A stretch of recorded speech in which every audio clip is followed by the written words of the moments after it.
ukura w'icyo yaguze ntiyijimenye iherezo kandi ihagaze nk'itangiriro.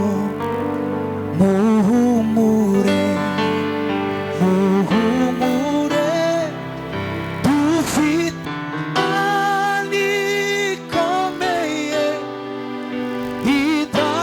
idashobora kwirengagiza amarira yawe.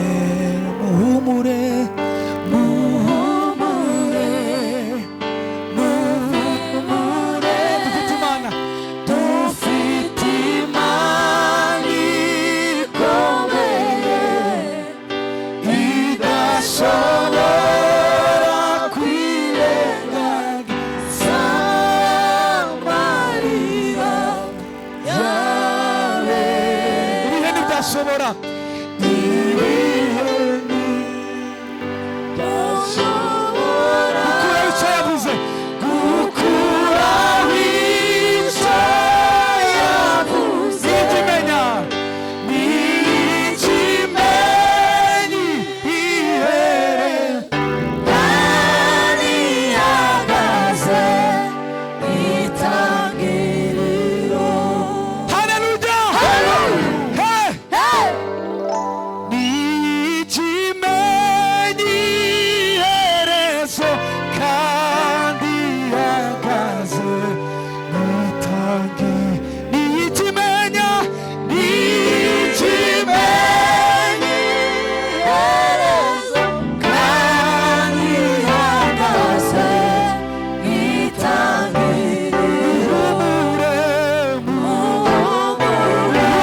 ibihe ntibyashobora icyo yabuze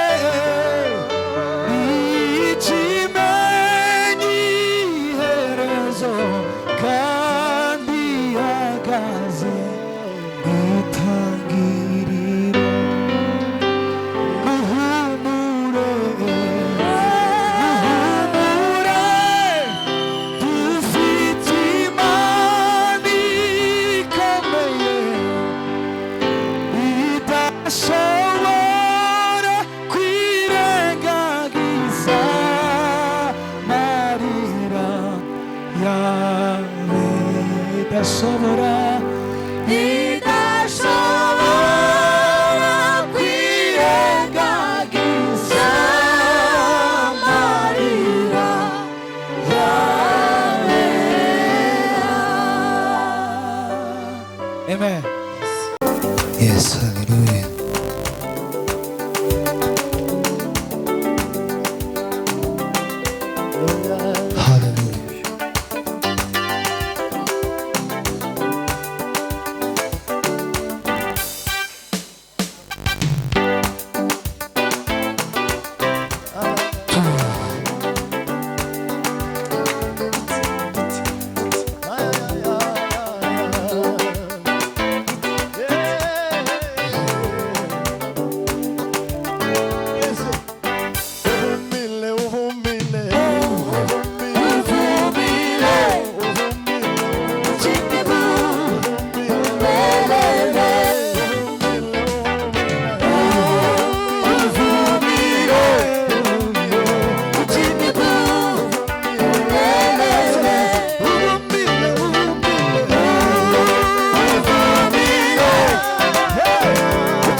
umfashe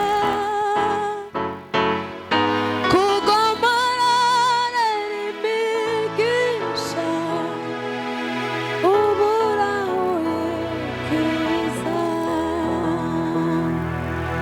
yivugiye ati gerageza kwereke ko ndi umwana ufasha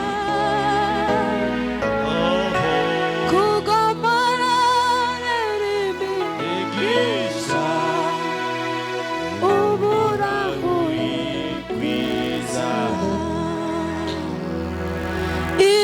imbaraga z'abantu zigeraho zidashobora Uwiteka riyerekana mu bushobozi bwose shinda shinda kuvuya kushima shinda shinda shinda kirasa Yesu anasema na ishara kuu zitafuata na waaminio. Nguvu ya kupiga vita ya imani, nguvu ya kupiga bila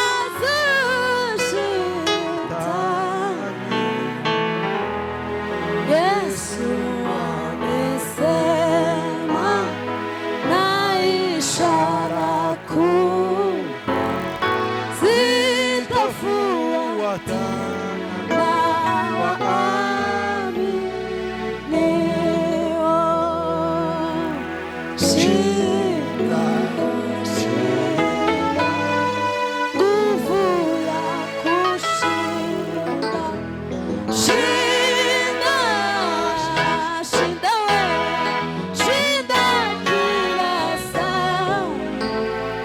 Mungu anatupa nguvu ya kushinda. Tumutii Yesu, nasi tutashinda. Amen. Hallelujah. Amen.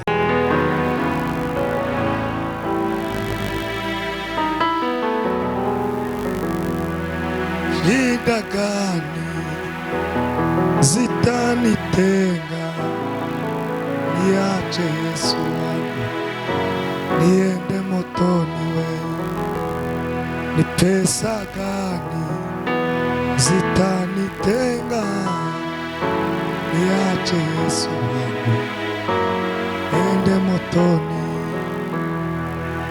Ni fedha gani zitanitenga wewe, niache Yesu wangu niende motoni? Ni shida gani zitanitenga, niache Yesu wangu niende motoni? Ni shida gani zitanitenga wewe, niache Yesu wangu niende motoni? Ni shida gani zitanitenga wowo? Yesu niende motoni. Ni fedha gani zitanitenga wewe, niache Yesu niende motoni? Iyo turyamye dusinziriye cyangwa iyo tugenda mu mihanda turi bane abazizayo, rwawe iyo turyamye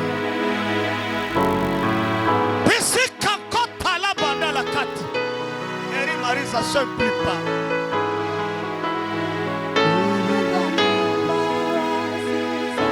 Akikome tanda la risaliba.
Uwiteka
umugoroba w'igitangaza,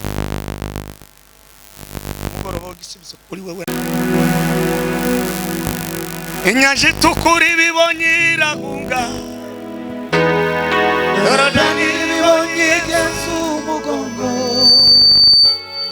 imisozi miremire itera hejuru kumegama, ari imbaraga zawe zirakomeye. Inyanja itukura ibibonye irahunga, Yorodani ibibonye igeze umugongo, imisozi miremire ari imbaraga zawe zirakomeye. umuntu gufata garama yose akakugaburira kandi akakubaza ngo urarya iki, uboneyemo seminere minota 2 z'umubazi. Inyanja itukura ibibonye irahunga,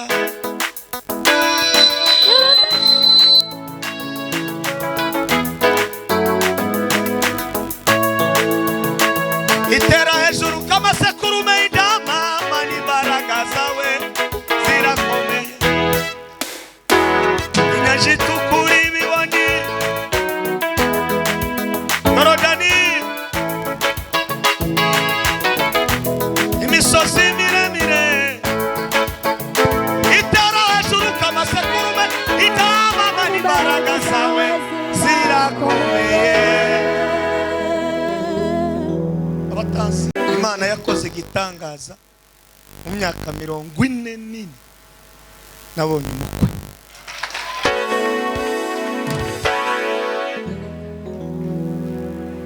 Niyo mpamvu abantu batarashaka mureke guhombesha imiryango n'igihugu. Shaka yakirika, sinzi ico mwicariye, sinzi ico mutegereje. Amen. Sindi hano kubasetsa, ariko no guseka navyo ni vyiza, kuko hari abantu batekereje cyane muri iyo kunga y'ijuru sanye ubu kugira ngo useke, nabyo bishimira Imana. Hari abaza batanga ifaranga bakinjira ahantu kugira ngo baje gusesa, abantu babasetse nibarangiza ifaranga bishura, ariko hano ndazo bishura ni ku buntu bw'ijuru n'amatara. Iriyo gusengera abantu ndakora ngeze saa 12, muri saa 12 zaba nabwirije, zaba nasengeye n'abantu, nindangiza ureke ntahe, ejo nzaba ndi ku gatuti, wa gatanu ku gatuti, niposho ku gatuti, niyinga ku gatuti, n'akazi rimwe nibwo nzaruhuka, na kabiri ku gatuti, na gatatu ku gatuti, na kane ku gatuti, na gatanu ku gatuti, niyinga ku gatuti, n'akazi rimwe kandi nduhuke, na kabiri ku gatuti. Amen. Kandi kuvaje n'uwo munsi gusa ku wa mbere, nabwo abafite ibyifuzo abari hanze n'abaraha Matayo twumvise ko umuriro watse, natwe utwakirizeho amanatsa no kuri telefone, ntaho ntazangira akazi niyo ndyamye izi njutsa nkamanatsa, abindi byo kukubwira ngo zagusengereje aho bakubitaho umuriro. None nje icyanzanye no kuza kuvuga ubutumwa no gusengera abakristo, ibyifuzo bitandukanye jewe ndomenya ico cyiza. Rero bahaye ikaze, reka mbabwire topic turi buganireho, hanyuma mbabwire icyo Imana yatubwiye. Twaje muri Kitengera, twayigezemo saa 4 z'ijoro. Umuntu umwe agirirwa umugisha, ijuru riducisha iwiwe, haba ibintu bikomeye. None muri ibyo Imana yakoze ivuga n'ibintu bigomba gukorerwa. None ngiye kubabwira topic mbere yuko nje gukomeza icyo kintu, ndakubabwira turangiza tugikore, turangiza tugikore, hanyuma ibindi Imana komeze habwe icubahiro. Amen. Turaganira kuri topic ivuga ngo hari ugukuriraho ibuye. Hari ugukuriraho iki ibuye. Kuna yule ataondoa jiwe. Naamini hiyo kabisa. arukura hiki. Turasoma ibitabo bibiri. Igitabo cha Danieli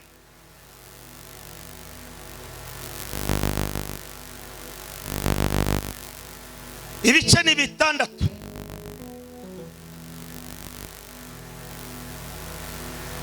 Murongo wa 16 n'uwa 17 iyo mirongo ko ari ibi. Ubutumwa bwiza bwanditswe na Matayo 27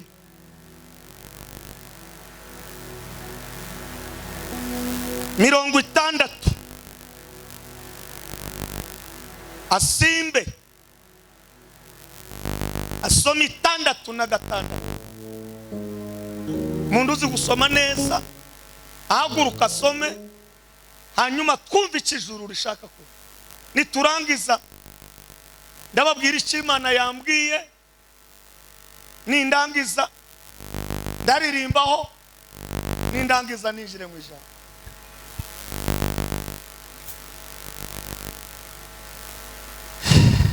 Matayo 27 mlango wa 60 alafu na 66.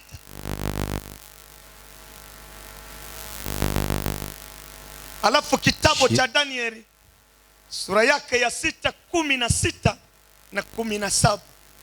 Karibu kwa kusoma 60 tusome katika jina la Yesu. Matayo 27:6 dusome. Aishira mu mva ye nshya. Ashira mu mva ye nshya. Iyo yakorogoshoye mu rutare. Abirindura igitare ku munwa w'imva. Abindura igitare ku munwa w'imva. Aragenda. Anagenda. Amen. 66. Nabo baragenda barindisha igituro bahoma ubushishi ku gitare kugira ngo bagiteranye n'umunwa w'igituro.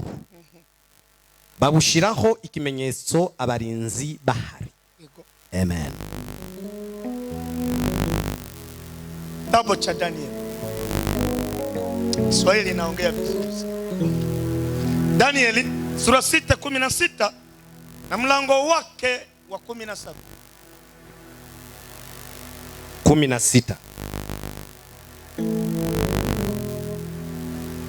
6:16 hadi 17. Kitabu cha Danieli 6:16 unabii wa Daniel.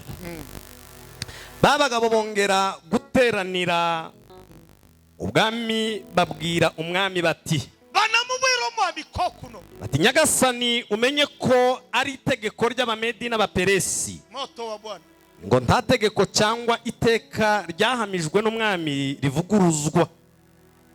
17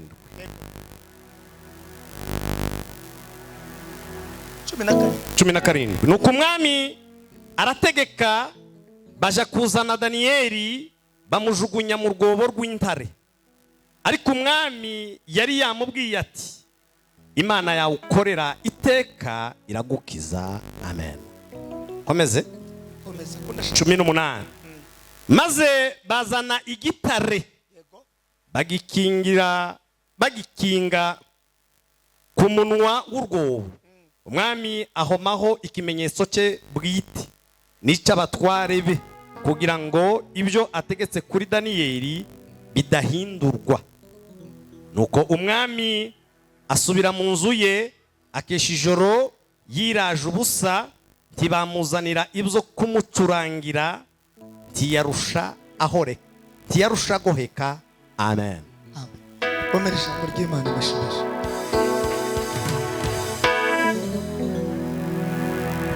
Tega amatwi rero. Ahandi ijuru ryaducishije. Imana yatubwiye ngo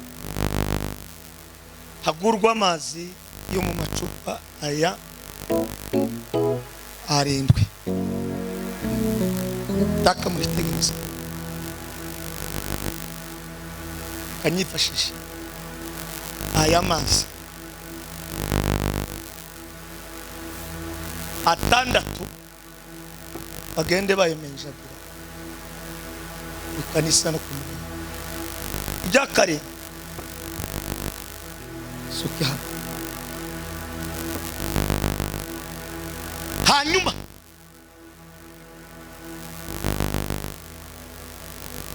abantu bari hano nabishira hano hari ibintu bafite bibagoye bibaremerereye birahita bisohoka bigenda. Amen. Kandi Imana iravuga ngo hari inzira ziri bucike abantu benshi bakabona igisubizo cyo kugenda mu gihugu cyawe Mu izina rya Yesu. none umuntu ushaka uwo mugisha niyiruka nkagura ayo macupa atandatu ubu nyine uko baye bayazana Zanje sinza ati bari abagabo bose barubatse n'uwo twakira hanyuma Imana irakora tumbaze ngo izakora n'ibyo gukorera n'ibyo ikuraho tubimbaze uko nyine niko yavuze yivuze a vuga a wo ni ijuru n'amatayo nukoza ngene nimusamuri biganza. Haleluya, haleluya. Yes, okay. Tumaze kugera hano hari undi muntu Imana yambwiye sinzi impamvu ibyo bintu byaje kandi ubundi ndi bisanzwe iyo umuntu amaze kumushumba hari ibintu bimwe bizuka banza ukabireka ariko kuva nicaye hariya byambujije amahoro birambuza amahoro dutahe turaza kumusenga kandi nutaha usubira kumbona utega indege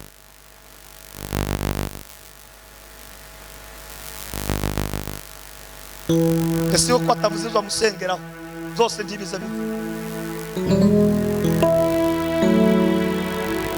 nimuze tubeka batamba tubenka bavuga ngo itwa kwa Samueli mwana wa Elukana ulitokana na mama yake Ana.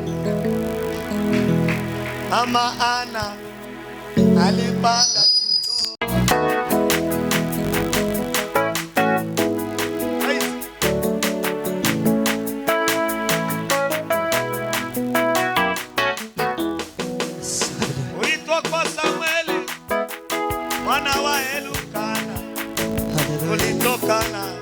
na mama yake uitwa kwa Samueli mwana wa Elukana ulitokana na mama yake uitwa kwa Samueli mwana wa Elukana ulitokana na mama yake uitwa iya uitwa kwa Samueli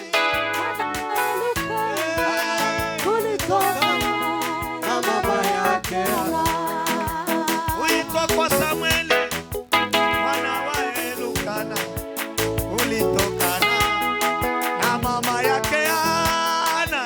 Uitwa kwa Samueli mwana wa Elukana ulitokana na mama yake Ana.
kunanga n'amazi yawe na soda jana nimongera amashi kuvuga mwene data nawe yaje aduherekeje yari yaciye mu isoko ngo kugura kantu iyo umuntu amaze gushaka akagira abana kugira ngo wenda bize kwihuta turava hano turi speed. Amen. Iki kirarangiye tugiye kwinjira mu ijambo. Pasa ole tandesi elali maisi siku hiyo ni ya shangwe na furaha, aminifu atakapa umuzishwa, wagonjwa wote watavikwa mili mipya, sio na mili ya magonjwa. Wagonjwa wote watavikwa mili mipya, sio na mili ya magonjwa. Muzamuri biganza ndata. Haleluya, haleluya. Hey! Hey! Israeli bagiye mu bunyage inshuro zitatu, bagaruka inshuro zitatu, ariko mu nshuro ya mbere Mwami Nebukadinezari ngo ajana mu banyabwenge ya mbere, ajana mu banyabwenge. Mpamvu yo kubajana, Israeli ngo yarakoze amakosa yo kuramya igihoma ngo n'ibyaha byose. Umuhanuzi witwa Yeremiya wavukiye Anatoti, kwara akadugudu gato, ayiwe data Imana iramubwira ngo narakumenye. Batangarije uyu mugoroba wa iki gitaramo nawe uri hano, Imana yarakumenye kandi ishaka kugukemurira gikemura, kuko yarabimenye kuzaba hano kitenge. Shima Imana mutima waje we, shima Imana mutima we, shima Imana mutima waje we, ayiwe Mana, shima Imana mutima, shima Imana, shima Imana mutima, bisikotness, shima Imana mutima we, iyo Mana we, iyo Mana we, iragutabara mutima we, shima Imana, mutima waje we, shima Imana mutima we. kusha mu buretwa ni kimwe,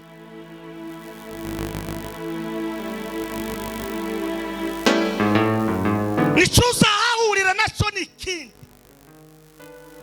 nuko uzabyitwaramo ni ikindi, n'intsinzi nayo ni ikindi. Hari umuntu ugiye kugukurira ibuye, niyo topa.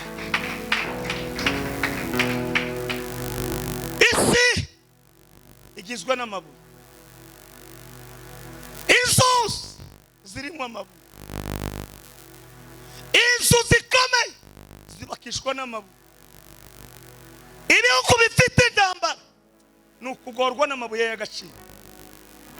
Ariko itangazo ni iri ngiri, hari ugiye kugukurira hiki, mundamukiriza umubwire ngo abandi barananiwe, ariko hari umugabo nakuzaniye ugukurira hiki.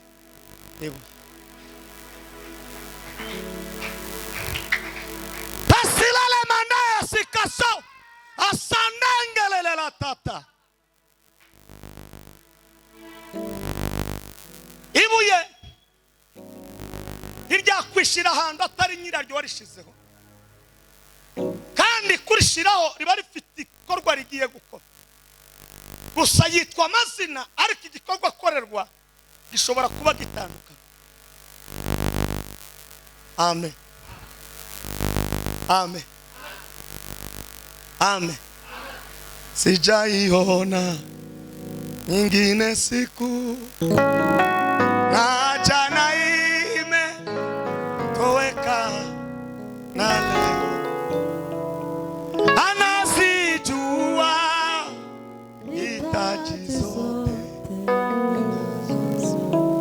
ibintu bitatu kuri Daniyeli. Icyambere ni ugusangira ikibazo n'abandi kibagoye ariko ukamenya kucikura.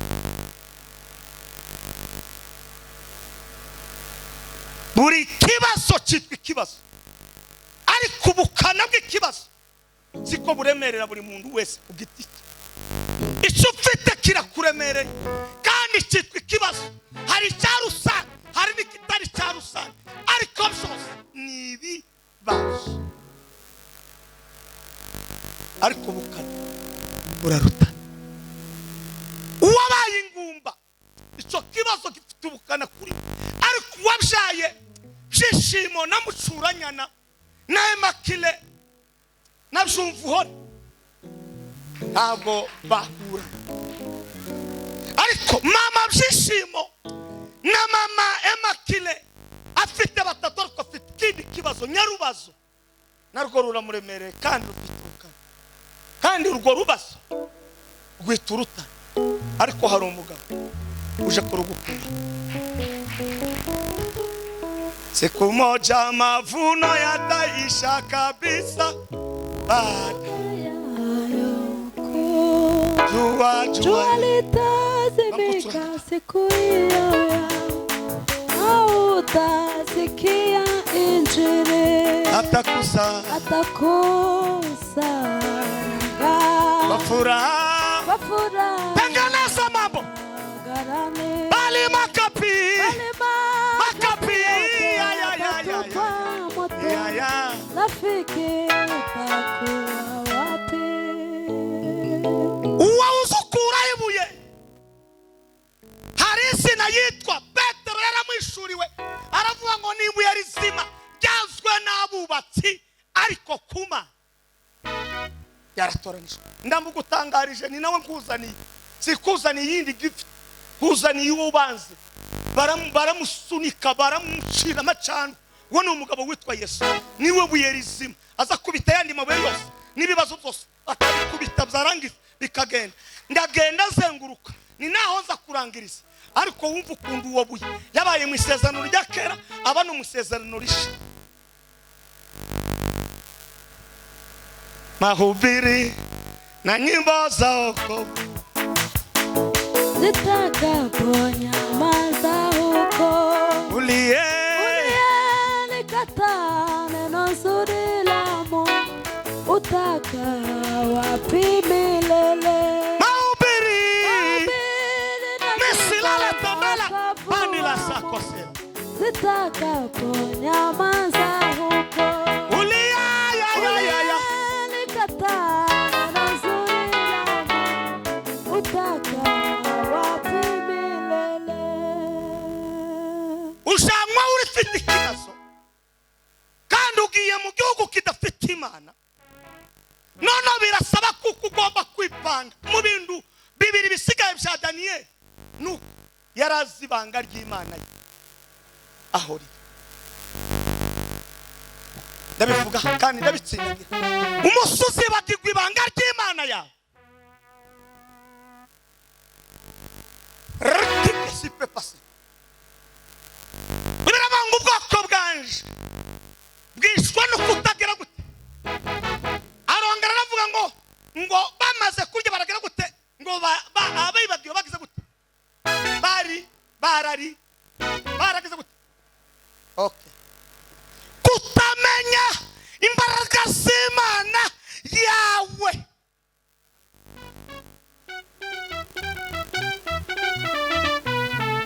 Ubwenge ngiye gutanga hano data wo mu ijuru ubahe babwumva. Umutipa agiye mu minyago ari umunyabwenge ariko ubwo bwenge ntiburamenyekana. Ikizwi gusa ni umunyago.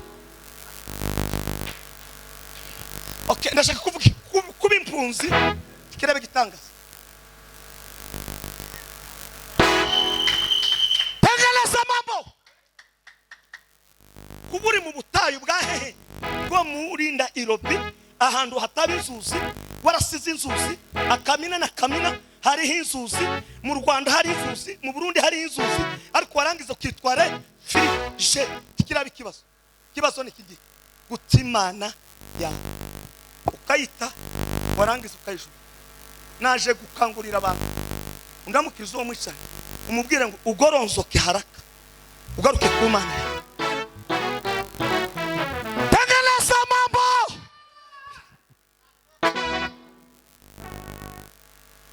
Mwatatse urusengero neza. Ibi ni sawa kabisa.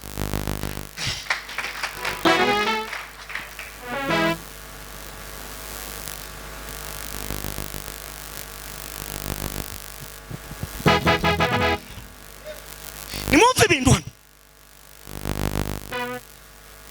Kugira ngo Imana yawe isagaragare nuko azabanza kuba ibiremereye kuba akomeye.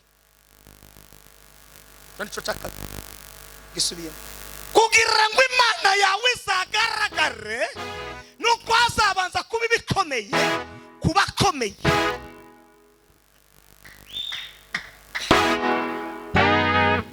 Ndagisubiramo ni naho haryamye ibintu. Kugira ngo Imana ya nzovu reference ofiga igaragare nuko abakomeye babanza guhura n'ibikomeye bakabura igisubizo. Hanyuma Imana ya nzovu na nzovu ikama imanuka. Ikama imanuka. Ikama imanuka. Ngiye gutanga haleluya. Kandi numvise gukora ikintu hano. Musamuri biganza. Haleluya haleluya. Samba hey. Bituma Imana yo mu ijuru ize. Imugikundira kumwamene bukadine. Bituma Imana yo mu ijuru imwizera. Imugikundira kumwamene bukadine. bituma Imana Imana yo mu ijuru imwizera. Imugikundira kumwamene bukadine. ubwami bwose bwo kwisi utabukoreye nabwo ndibwo gushigikira. Ubugwanyisha urakugwanya. Iyo utabukoreye ndibugushigikira. Ubugwanyisha urakugwanya. Danieli azanywa iminyago ariko azahakomeye. Imana yerekana iki ibikomeye kubaki kubakomeye. Mtege masikio leo usikie kitu hapa mbingu zimekuleta. Ni asite kosi la bana. Afashwa n'ibintu bitatu. Icyambere akoresha impano mu gihe cye. Munda mu Kristo maze muse iyawe iracyakora mu gihe cyawe. Hari abantu rero mu rusengero bishwe no gukora ibitabareba bagasiga ibibareba. Amen. Reka mbabaze. Mwese muza mukorana kuri mixe. None se kwa yukoraho n'uwanyu.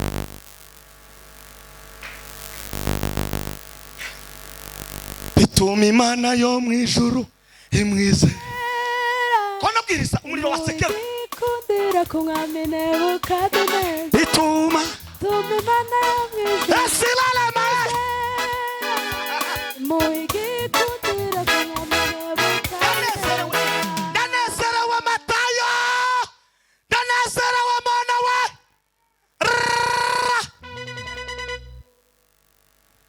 Chishi Afrika. Chishi tore. Chishi department za igrisi. Umuntu nukudakoresha cy'Imana yamushize mu gihe. Naibu yibyo bizakomeza ryitibu. Habe na Yesu nawe yahuye n'ibimusitaza. Ariko kuko yari kugikorwa cyo nkimurimo nico yakoreragamo ntabwo yigeze atsinda. Umunsi witwa gutsindwa tibyamewe ku Mana. Uzatsindwa ari wewe witejeje gutsinda. Bibiri ngo ntabwo turi abantu batsindwa ahubwo turi abantu bagera gute batsinda. Sukuma hapa sasa nitasimama kama mwanaume na ni lazima kieleweke. Ibintu ngo birazamuka umwami ngo arangize ngo aravuga ngo okay nta kindi kintu kigomba kuba hano. Hari ibintu bikomeye. Icyambere mugomba kuza muri inyama kuko afite ikintu kimurimo kitagomba guhindurwa n'ikindi nubwo coba gisa gute. Icyo ufite kivuye ku Mana dukemerwa kugihindurwa n'isi. Isi itu wasiwe tugahindura bera barahangaha. Isi kirahindura abantu. Isi kirajana abantu. Kandi birivuga ngo isi ntabwo izadutegeka kuko tuzagira gute tuzategeka isi. Mitangire bibiri iravuga ngo turamo umuntu umushusho ayobora ategeke aganza ariko chose grave isikira dutegeka isikira tuyobora isikira ganza kandi aritwe bategetsi biyose. Daniel anavuga hapa kufi mtu hapa kiroho kenye Mungu aliweka ndani yangu ni lazima kipasue vitu hapa kieleweke. Sikia nikuambie dada mwenye uko hapa na Mkristo ambaye umebahatika kuja kwenye mkutano wa leo, kuko kitu Mungu atafanya kwa maisha yako leo. Na masaha biriko nitondo kugira ngo yose nyapfundikire neza. Icyakabiri nababwiye ngo hagomba kuba ibikomeye kuba komeye kugira ngo uzanye ibikomeye akemura ibikomeye. Izina ryawe ririzagira agace utarakora ibikomeye.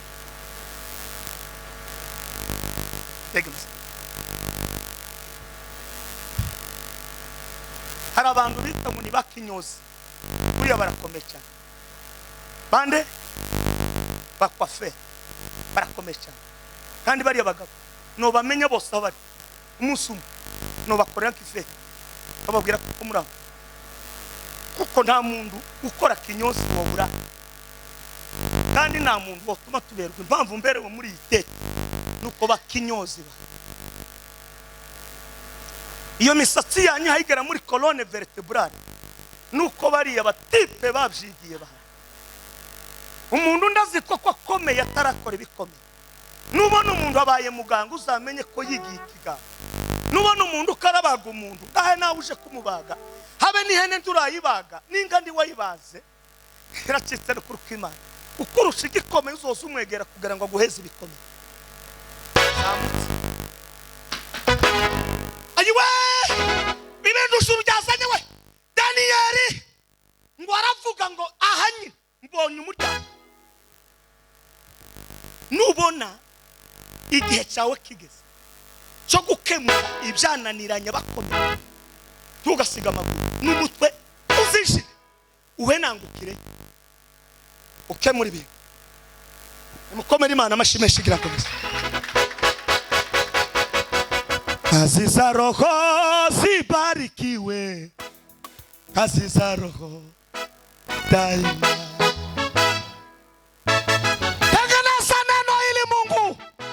Watu wako waelewa kitu hapa. Umva Biblia avuga ngo arangise. Umwama aravuga ngo narendo mu gice cyaka. Kandi ntiyasa direct. Ngo ibintu birananirana abanza muri service z'abafite ubwene gihugu. Reka nkubwire nubika ikima nashize muri we. Hari hantu uzagera Australia. Abanya Australia bakabura igisubizo. Ariko wewe uvuye ku mutanoga kagikene. Tiwacu kumuri mwebwe bamwe muhese ba ministre bo muri Amerika ariko ndi mu bimenye impamvu bazakomeza kugera hariya nuko muzakomeza icubwami bw'Imana burimo muri mwebwe mukabukomeza hariya muzahavogera. Niwo bumva ubunye ariko umunsi utazaba turi kumwe uzavuga ngo iri jambo reka ijuru n'amatayo ryigeze kubivuga. Umva amakuru naye ngaha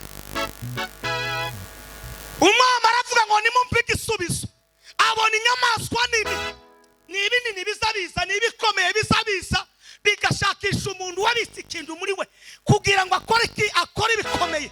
Basi wadifunguke ugira ugera ntabwo uzagera ugera utagize ibyo ukora. Nimureke kuva mu mbaraga z'Imana, nimureke kuva mu masengesho, nimureke kuva mu itorero, nimongere musange cyane kuko ejo hanyu hari ibyo muzakemura.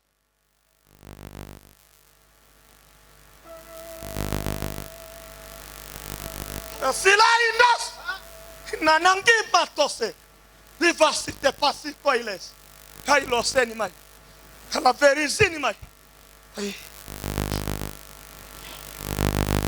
leka kumenya itorero hata kuzoea huduma hata kama alikuwa utumwani ni alijipanga sawa sawa nubwo yari mu bunyana nubwo yari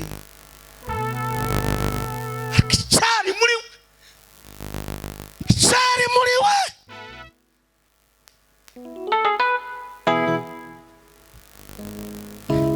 ishari muri we inaso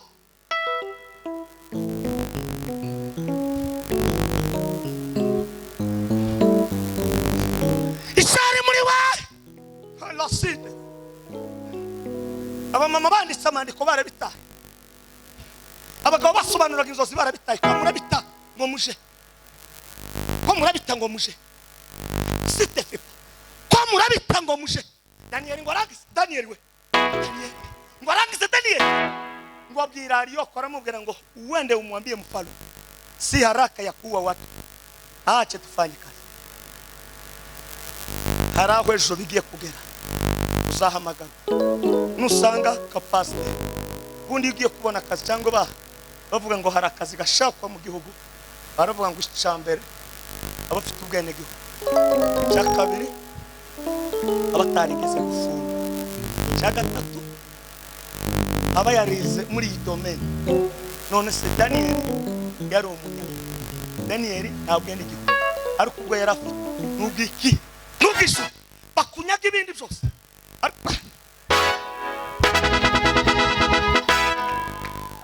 Iba kuti buramwisirimu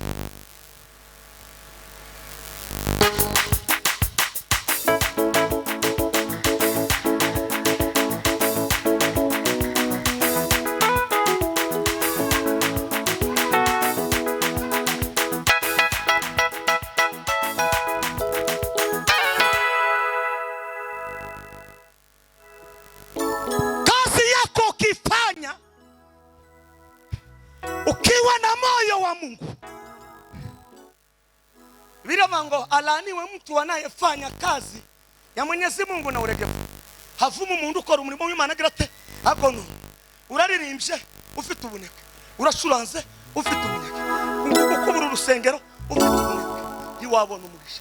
Ariko Daniel yaravuga ngo hapa sasa mlango umeonekana, hapa sasa ni lazima nigonge goli mpaka goli ligi. Bibi ravuga ngo arangije gukora icyo gikorwa, ayi ngo abwira umwami ngo titureke tugende huna kwanza,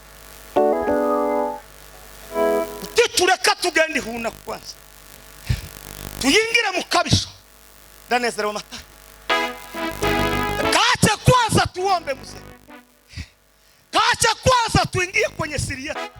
Hari ibanga ry'abakristo bataye, munda mukiza umubwira ngo garuka mu ibanga, garuka muri password, munda mukiza umubwira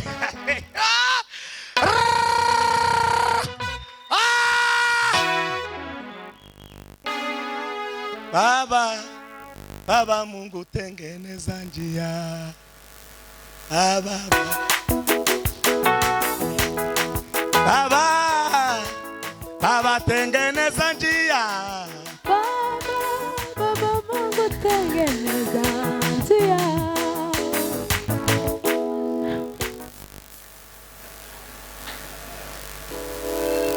Iwe namukuye umugabo muze kubeki naho bandi bagasaka ari nyekurupe sizo. Baba, Baba Mungu tengeneza njia. Baba Mungu tengeneza njia. Iki gitaramo kirakomeje sinzi cyo umwanya urangirira kubera uya mwana araririmbye numva ibintu birafa.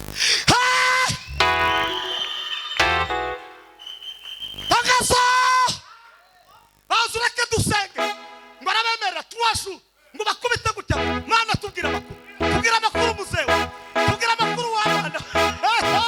Ayi nayo ndiyatinda. Ibanga ryawe nawe ni Imana, ibanga ryawe ni Imana.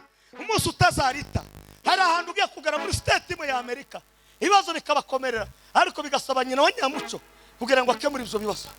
Reka ngubwire hari bishobora gukomera nano kitengera bakavuga ngo muite tu wachungaji wakuje wa ombe. Reka ngubwire igihe bazaguhamagara warangiza ukaba nk'abandi ibindi bizakomera gute. Baba, Baba Mungu tengeneza njia. Baba Mungu tengeneza njia. Baba tengeneza. Baba Mungu tengeneza.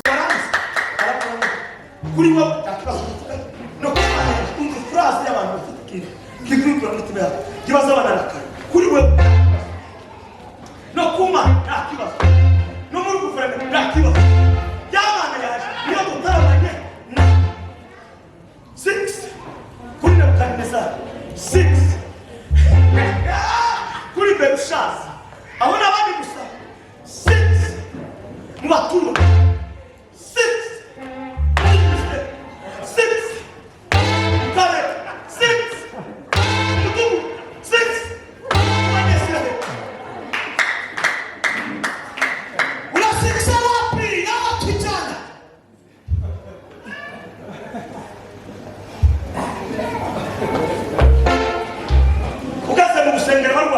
utamusize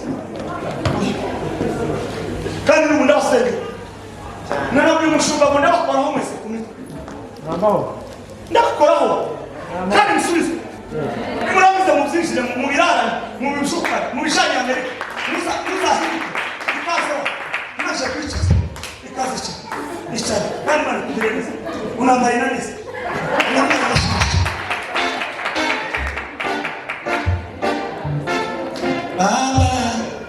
Baba Mungu tengeneza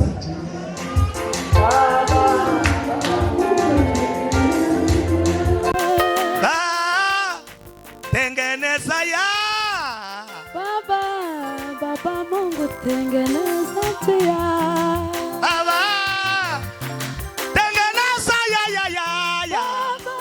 Baba Mungu tengeneza njia Baba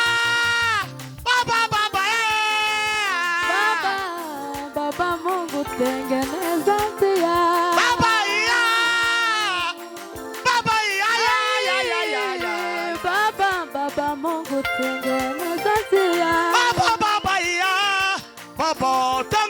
njia Baba ya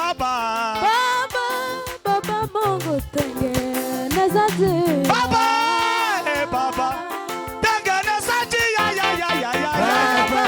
Baba Mungu tengeneza njia Baba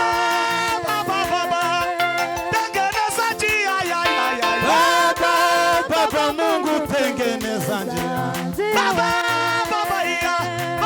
tengeneza njia ya Baba Mungu tengeneza njia Baba tengeneza njia ya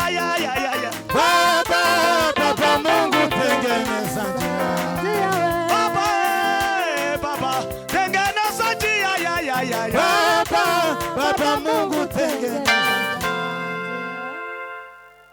kamubwira ikintu Imana iheruka nimweze Imana ishoboye nimukomere Imana amashi kuga nta secondaire nigeze kurangiza nta secondaire narangije ariko umutwe wanje n'umwanya wanje nama ninjira mu masengesho ndapfukama no mu maso nubona umuntu akurusha gusenga akakurusha no gutanga uzamugisha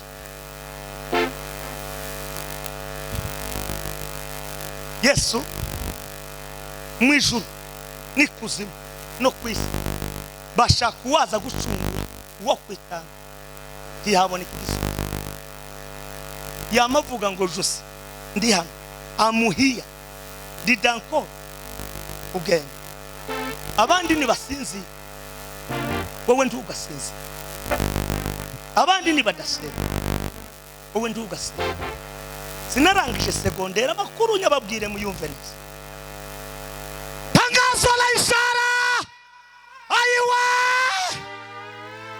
umuhungu utararangije secondaire ndisha se ngo niyorobeke ninja guhura nawe ngubita igifaransa kandi ndacungira ayi reka nivugira ikinyamurenge naco ni cyiza data we Baba Mungu tengeneza njia Baba Mungu tengeneza njia Baba tengeneza ya Baba Mungu tengeneza njia iyo ndirimbo iri kuri channel yanje imaze kugera mu bihumbi 8 abaye bayikurikira barayibonye okay sinzira kubwa ijuru n'amatanzi sinzira ijuru tararangije secondaire n'imara sinzira imbwebwe ziraha hanze zirasinze ufite imbaraga nk'iza Samusoni ngo wazihambiriye hamwe 300 kazicurira mu mirimo y'Abafilisitiya nimwe ndayo wofata nurangiza umugabo wawe arasinzira nawe ngo urasinzira naje kubabwira ngo ibuye rizarikurwaho n'umugabo uzuva mu ijuru ariko ufite 6 mu byo ndakomeje ondangize ndatekereza Matayo utazi nimara navukiye mu giturage niryarenze ubakiza umuryango wacu bazawuvuga ninde wo baramutsa ko tudafite habe na chairman ariwe Gapita tuvuga iwacu muri Kongo ibikurimo bizakwinjiza mu bisubizo ibuye ritaho ingwara zikuveho ubukane bukuveho. Ayiwe data we, wamenya agaciro k'ubwiza bw'Imana nashize muri we. Turataramye mba vice represent baranirukana mu rusengero aho ni mu Buganda. Imana irambwira ngo uceceke Matayo, hariho password ya nicaye gutya. Umushumba wari uyobora urusengero runini rwinjiramo abandi 1000 n'imidugudu 7 aravuga ngo uyu mushitsi waje niwe Imana yambwiye ngo ni uzaba pastor.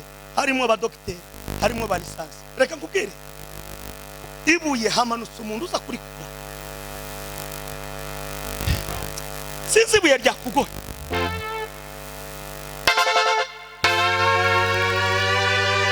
Ayiwa, sinzi ibuye rikugoye mu busore bwawe.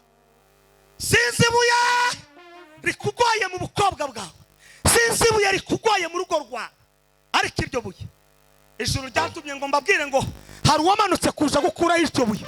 Ayiwe data we, ngo ndandise nimundebe bama bavuga ngo icambere nico babanjije tiyisi.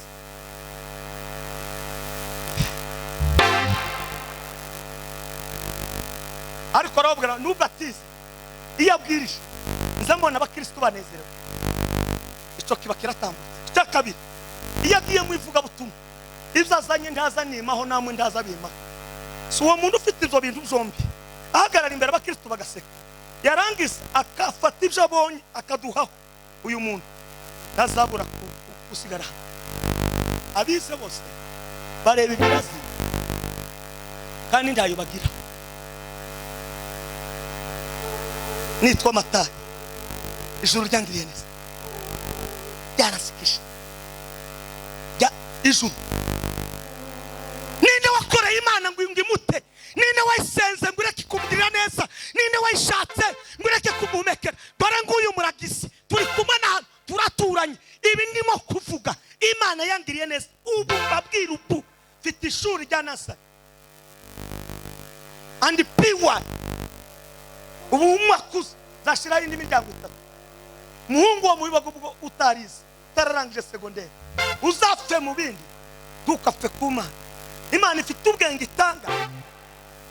Iyo yabaguhaye abantu bose baza kugira ngo muze, uwo bantu batangiye kuvuga ngo muze igitangaza kiraba ngo muze nama uzapfe ku bindi. Abantu bakuvuga tugapfe ku Mana yawe. Nubu yayikomeje ndayinambye uzayikorera. Ningira Amerika zatsumuriro, Kameruni natsumuriro, isi yose natsumuriro. Sitezi mimi Matayo ndabizo yangu nigeze kwambara ipata rimwe ibiraka 7 amezi 7 dukorogana n'umutayeri. Wari wakorogana n'umutayeri n'ukuntu bakunda ifaranga. Ariko ndashinyiriza abanyarwanda ngo no gushinyiriza, ndasenga ikapambana na hudu. Uyu munsi wa none nitwa Reverend Matayo, Revera Matayo. Nushaka kureke kubivuga ijuru byarakofamye Reverend Matayo. Sindi ko birata nibyo Imana yakoze. Nukuri Yesu ngeze kuri Yesu gira ndangize dusengera abantu. Ni muheze Imana icubahiro. Haleluya. Yesu ngagara mu Bayuda baramuvuga ibana mumva, ariko ngose mu banyamahanga ngo bama bamumva. Aramanuka basanga ba Petero bahe baro abahungu batarize. Reka iyahamagaye aba abakomeye aho bikomeza, abo yahamagaye aho bikomeza, abo yahamagaye. Ndihamagara abakomeye, ndihamagara abakomeye aho bikomeza, abo yahamagaye aho bikomeza, abo yahamagaye. Ndihamagara abakomeye, ndihamagara abakomeye aho bikomeza, abo yahamagaye aho bikomeza, abo yahamagaye. uriho kukwiga ufite w'inyungu ngwiyeshe icyubahiro soza imigami yayo ngwiyeshe icyubahiro uriho kukwiga ufite w'inyungu ngwiyeshe icyubahiro soza imigami yayo Imana bagakiranuka Imana irabemera ikalemeza Imana bagakiranuka Imana irabemera ikalemeza n'abandi manuka uzaba umuvuga butumwa nk'ijuru n'amatara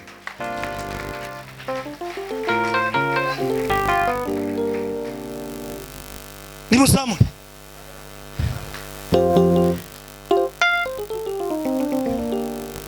uragira ngo ryasohotse gusa rikagendiriye gusikora nariguze menshi ariko rigiye iwe kandi iriya saha nayo irasa n'ishati yawe nico mpamvu navuze ngo uzoza uyambara ujanishe niyo shati yobonye ukuntu ninambaye harimo kakala kasa niki kasa niyo saha irebeho nuko niko bazabamba iyo wambaye akantu k'umweru reba akantu k'umukara reba akantu ujanishe zambara nk'umusore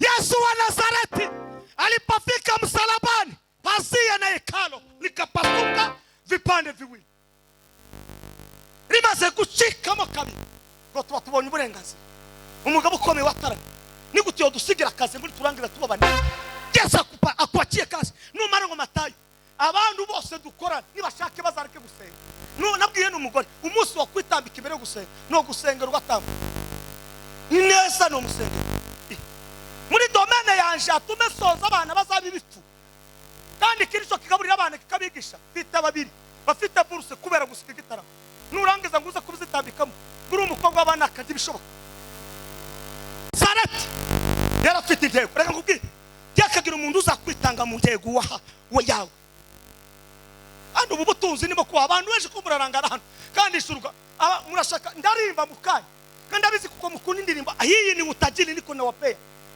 ubu nimo gukora ku kigega mutari mufite ndi wana bibyukanye ibintu byose yasungwa raki ngo bakira bamujana kwa Pilato ngo bamushite kwa Pilato baravuga ngo nguyu ni ugomba kugera gute kubambwa kandi no kugera ngo agera gute birumvikana barangije kumwica ariko ngo baza baravuga ngo uyu mugabo yavuze kuko azazuka kumisingahe kumisita reka kubwira ibyo uzu bitangaza mbere y'igi nico gitumuza wumva je mvuga ngo bwira abakobwa bese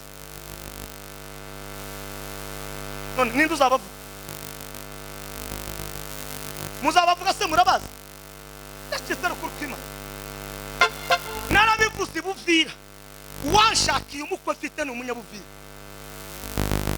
kandi ga n'umulisanse tugeraga ngo ni n'umulisanse muri ekonomi iyo uri umuntu wo hejuru ugomba kubakirwa n'abantu bo hejuru sinise ubwo wanje naramwigishije yarize kandi akora muri banke uwaje kumushaka nawe afite ishuri rya primary yose hanyuma naje karigira twese dukomeza igitaramo gakomeza ku mashuri tugakomeza irima ndahinga ibintu byose ngakora nurangiza nguraza kubogera ku juru n'amatayi ngo sinise nariza hangaha ngaburira abaturage narangiza abashonje kabayezuzu bari ijuru rikavuga ngo uri umugabo singomba gupfa vuba ndacafite akazi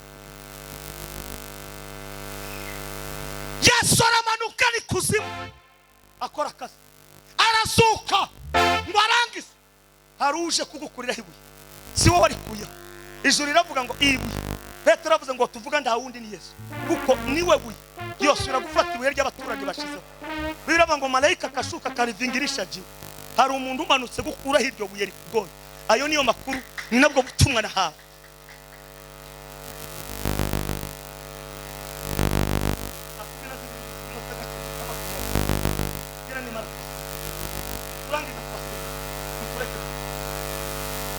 nimumve icyo ngiye kuvuga hano twasomye hano nimuheze Imana icubahiro nimukomere Imana amashyi menshi cyane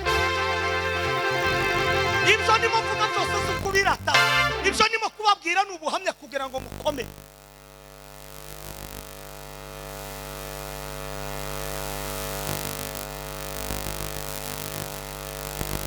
amanutse ibintu ndabyumvise reka ntange haleluya zirindwi nimuzamure haleluya haleluya haleluya haleluya haleluya haleluya haleluya haleluya haleluya haleluya.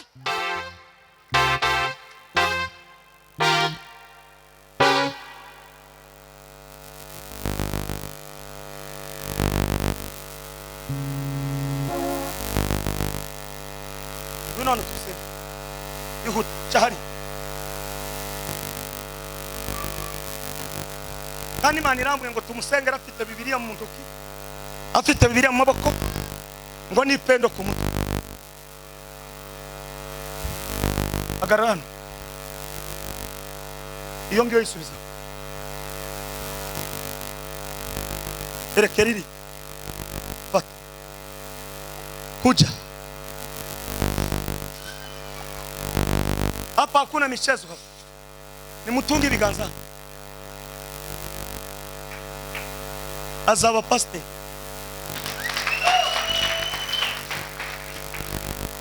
kandi azabwiriza abazungu, azayobora n'abazungu. Jandike uzabibonyesha n'amaso yawe, kandi Imana izamukoresha ibitangaza bikomeye.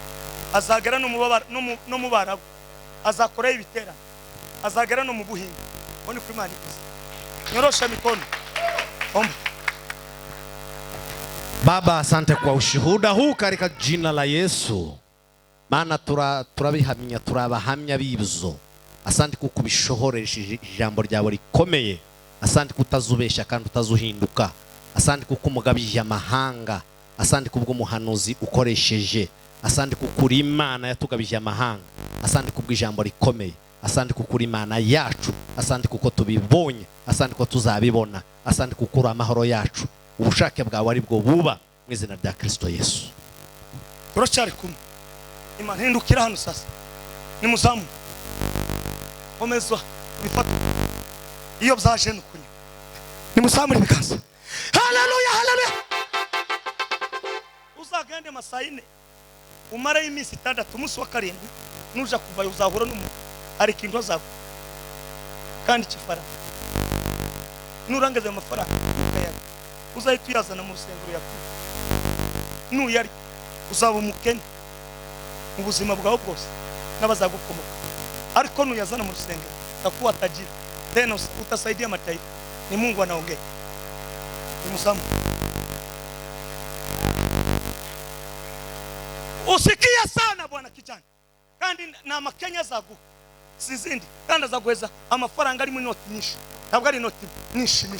Narangiza kuyaguha uzahita waguruka uhita ufungira mu rusenge ntukayaheza umupastori uzayatanga nurangiza ugende gutya.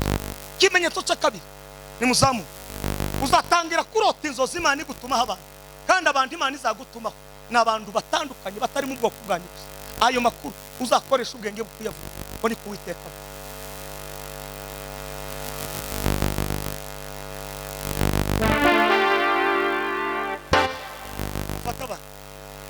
Mufata abana yabana mu bafata musige inzira akazi karatanga nimusamura ibikaza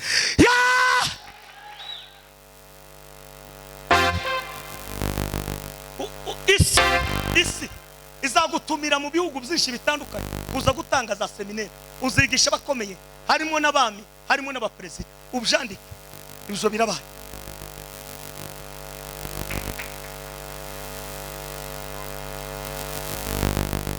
Uzakurwanya zapfa vuba. Si tu passes attaquer sur la côte me donner sa pacification. Mugane musenge kugira ngo ayo masengesho azabatunge mu gihugu mugiye kujamo hanze kandi vuba cyane. Muzoza musenga buri wa gatandatu